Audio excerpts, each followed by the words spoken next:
Audio Jungle.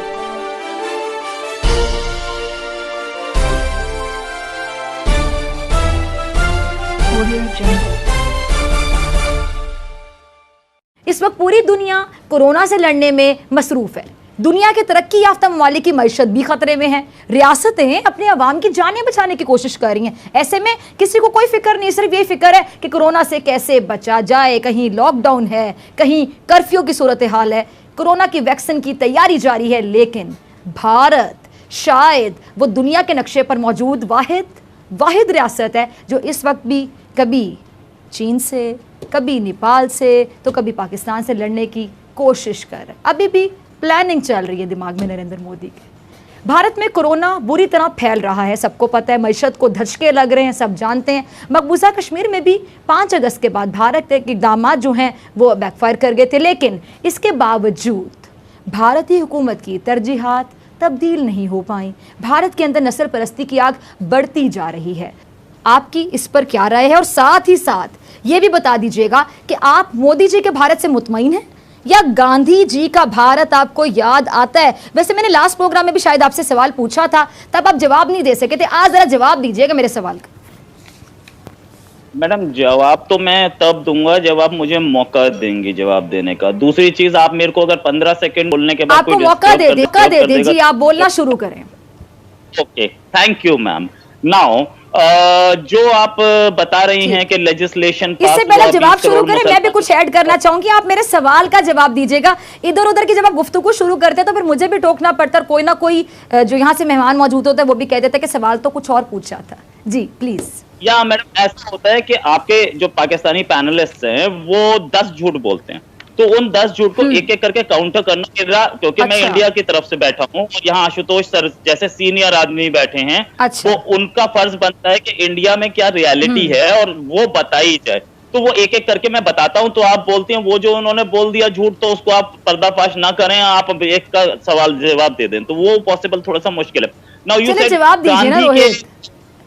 Yes, Gandhi के India और मोदी का इंडिया। मैडम गांधी का इंडिया जो है ना वही मोदी का इंडिया है।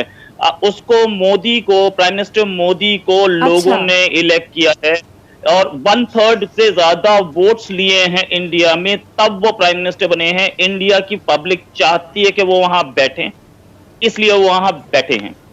आप कई स्टेट्स में देखेंगी, गुजरात में, मध्य प्रदेश में, यूपी में, दिल्ली में 50% से ज्यादा वोटिंग हुई है मोदी के फेवर में। नाउ अगर आप बोल रही हैं कि हिंसा यानी कि टॉर्चर और मुसलमानों पे टॉर्चर हो रहा है, मैम ऐसा कुछ नहीं हो रहा। असलियत ये है कि यहाँ मुस्लिम्स को बराबर राइट्स हैं, यहाँ मुस्लिम्स प्राइम मिनिस्टर्स हैं, यहाँ मुस्लिम्स जजेस हैं, यहाँ मुस्लिम्स सरकारी जॉब में हैं, बड़े बड़े IPS IAS ऑफिसर्स हैं। तो ऐसा कुछ नहीं है कि यहाँ पे जुल्म हो रहा है, यहाँ पूरे राइट्स हैं। किसी भी कंट्री में ऐसा हुआ हो कि 3 महीने तक heart of city, heart of capital में 3 महीने तक एक रोड डेमोन्स्ट्रेशन के लिए बंद हुई हो? आपके कंट्री में हुआ तो मुझे बताइएगा। हमारे कंट्री में हुआ, मुस्लिम्स थे और उन्हें हटाया नहीं गया। ठीक है, दंगे फसाद हर कंट्री में आपके भी होती है, हमारे यहाँ भी हुआ, व्हाट्स द प्रॉब्लम? लेकिन मैं ये नहीं बोल रहा कि दंगा फसाद सही है, हुआ, गलत हर जगह होता है। इस समय अमेरिका में भी हो रहा है, वो भी गलत है। लेकिन राइट्स पूरे हैं, सबको हैं, और ऐसा नहीं है कि कोई बहुत बड़ा उनके ऊपर जुल्म हो रहा है या समथिंग एल्स। अच्छा चलें जी, मलिहा आपकी तरफ आती हूँ। रोहित, मैंने आपको बिल्कुल भी इंटरप्ट नहीं किया, ठीक है? अब मैं मलिहा आपकी तरफ आती हूँ। मलिहा, आप यकीनी तौर पे रोहित की बातों का भी जवाब देना चाह रही हूँ, वो भी दीजिएगा। साथ ही मैं सवाल पूछना चाहूँगी कि सरहद की जो सूरत हाल है वो हम देखते हैं कि दिन ब दिन संगीन होती जा रही है। भारत के अंदर अगर हम सिचुएशन देखें तो वहाँ पे भी आग लगी हुई है। मोदी आग लगाने पर बाजिद है। मुसलमान वहाँ पे सफ़र कर रहे हैं, सिख वहाँ पे सफ़र कर रहे हैं, तमाम माइनॉरिटीज़ वहाँ पे पिस रही हैं, और रोहित कह रहे हैं कि वहाँ पे ऐसा कुछ भी नहीं है। रोहित अगेन एक ऐसे भारत का नक्शा खींच रहे हैं जो मुझे तो नज़र नहीं आ रहा। अगर आपको नज़र आ रहा है तो ज़रा मुझे भी समझा दें, नाजरीन को भी, और रोहित को भी ज़रा समझा दें अपने अल्फाज में। जी बहुत शुक्रिया Fiza, thank you very much for having me on the show. सबसे पहले तो मैं रोहित साहब को ये बताती चलूं कि ये 10 झूठ की बात की, तो देखें पाकिस्तान तो आपके झूठ को कॉल आउट करता है। पाकिस्तान तो पहले दिन से आपको कश्मीर पर भी निगोशिएशंस के लिए कहता रहा कि निगोशिएशन टेबल पर आ जाएं। आपको हर बार अमन की दावत दी पाकिस्तान ने, लेकिन ये मोदी साहब जो आप कहते हैं ना कि भारतीय चाहते हैं कि वो आए हुकूमत में और वो आ गए, ये अनफॉर्चुनेटली आपका जो बीजेपी का एक्सट्रीमिस्ट माइंडसेट है वो चाहता था कि आ जाएं। अभी भी आपकी अरुंधति रॉय जैसे लोग, राजदीप सरदेसाई जैसे लोग जो कि कॉमन मैन की आवाज़ हैं, जो कि रीजनेबल भारतीय हैं, वो ना मोदी की आइडियोलॉजी से इत्तेफाक रखते हैं। और जितनी भी आपकी भारत में माइनॉरिटीज़ हैं, चाहे वो आप मुसलमान तो खैर माइनॉरिटीज़ में नहीं आते क्योंकि ठीक ठाक आबादी का हिस्सा हैं, इसके बावजूद जिस किस्म का बुरा सलूक आप लोग मुसलमानों के साथ मोदी की डायरेक्शंस पर उनकी हुकूमत करती है, फिर सिखों के साथ जो सलूक है, इवन दलित्स के साथ जो सलूक है, सिर्फ ब्राह्मण्स अपने आप को सेफ तस्वुर करते हैं आपके भारत में।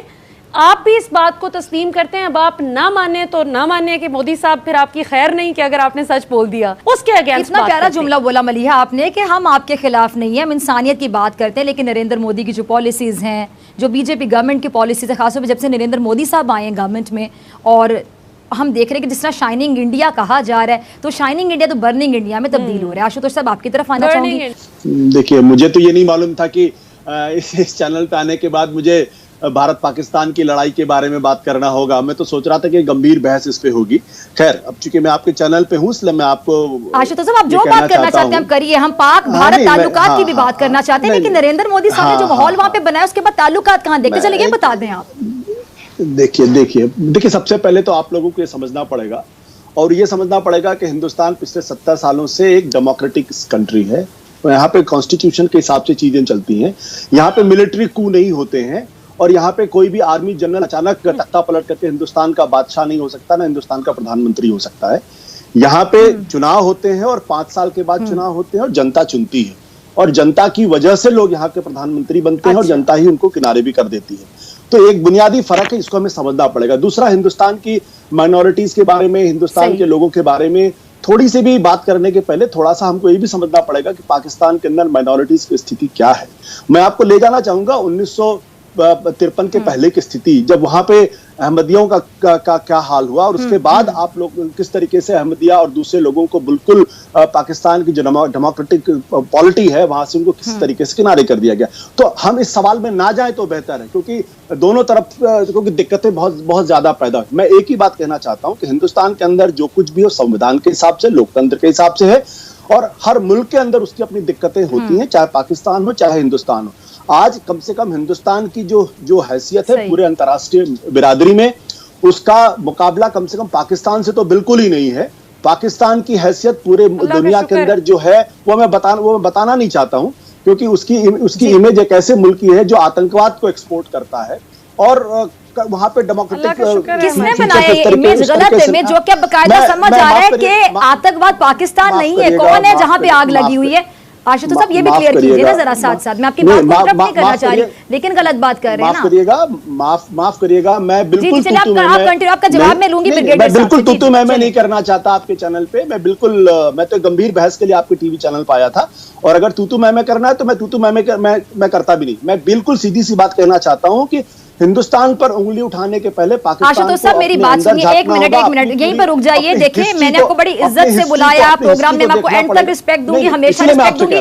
ये कोई अर्नाब गोस्वामी का प्रोग्राम नहीं है, ये रिपब्लिक टीवी नहीं है कि यहाँ पे बैठ के बदतमीजी की जाएगी। हमारे यहाँ से जो मेहमान जाते हैं, अर्नाब गोस्वामी जो हाल करते हैं, यहाँ पे तू वाली बात तो है ही नहीं। आप अपने आर्गुमेंट से बात, आप आर्गुमेंट अपने बिल्कुल आप जो राय देना चाहते हैं आप देंगे, हम आपकी आवाज भी बंद नहीं करेंगे, मैं आप पे चढ़ाई भी नहीं करूंगी, बदतमीजी भी नहीं करूंगी। नहीं मैडम माफ करिएगा, मेरी कोई दिलचस्पी इस तरीके की बहस में रहने की मेरी कोई दिलचस्पी नहीं, माफ करिएगा आप मुझे।